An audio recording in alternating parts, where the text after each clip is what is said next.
Hello বন্ধুরা, আজকে আপনাদেরকে দেখাচ্ছি আমি বর্ষাকালে ডিশ লাইন কিভাবে ঝিরঝির করে, কেন ঝিরঝির করে সেই বিষয়টি আজকে আপনাদেরকে দেখাইতেছি।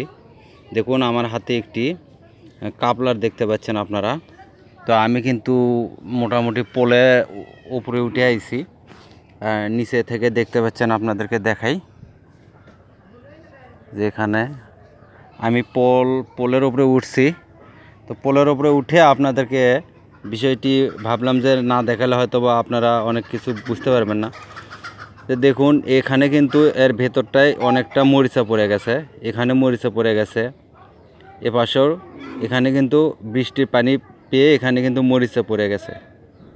একটু দাঁড়াও, এখানে মরিচা পড়ে গেছে। দেখুন সবগুলো পিন কিন্তু আমার আউটপুট যে পিনগুলি সবগুলি মরিচা পড়ে গেছে। এখানে ইনপুট দেখুন, এখানে ইনপুটটাও কিন্তু আমার মরিচা পড়ে শেষ হয়ে গেছে। এখন যে কানেক্টরগুলো আছে দেখুন এর অবস্থাটা কি, আপনাদেরকে দেখাই কি অবস্থা হয়ে গেছে। তো এই কারণে কিন্তু মূলত আমাদের এই টিভিগুলি কিন্তু ঝিরঝির করে। তো অনেকেই হয়তো বা বুঝতে পারে না যে টিভিগুলি কেন ঝিরঝির করে, বা বর্ষাকালে বৃষ্টি হলে আবার কেন ঝিরঝির করে। এই রকম জং যখনই পড়বে তখন আপনারা কি করবেন, এই পয়েন্টগুলি কেটে আবার নতুন করে কানেক্টর দিয়ে আমরা নতুন করে কাপলার লাগিয়ে আমরা এখানে কানেকশন দিলেই আবার টিভিগুলি কিন্তু ক্লিয়ার হয়ে যাবে। তো টিভিগুলি এইভাবে কাজ করলে কিন্তু ক্লিয়ার হয়ে যাওয়ার কথা।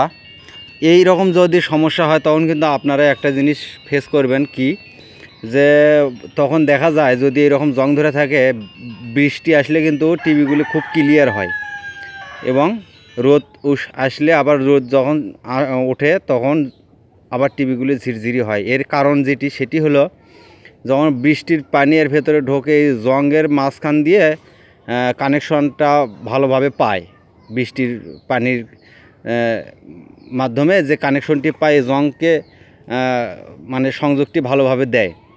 সেই কারণে বৃষ্টি শুরু হলে কিন্তু টিভিটি ক্লিয়ার হয়, আবার যখন রোদ ওঠে তখন কিন্তু আবার ঝিরঝিরি শুরু হয়ে যায়। তো মূলত কারণ কিন্তু এই কারণেই কিন্তু টিভি ঝিরঝির করে। তো আপনারা দেখতে পাচ্ছেন এখানেও একটি কানেক্টর ভেঙে গেছে, তো আমরা এগুলো ঠিক করব।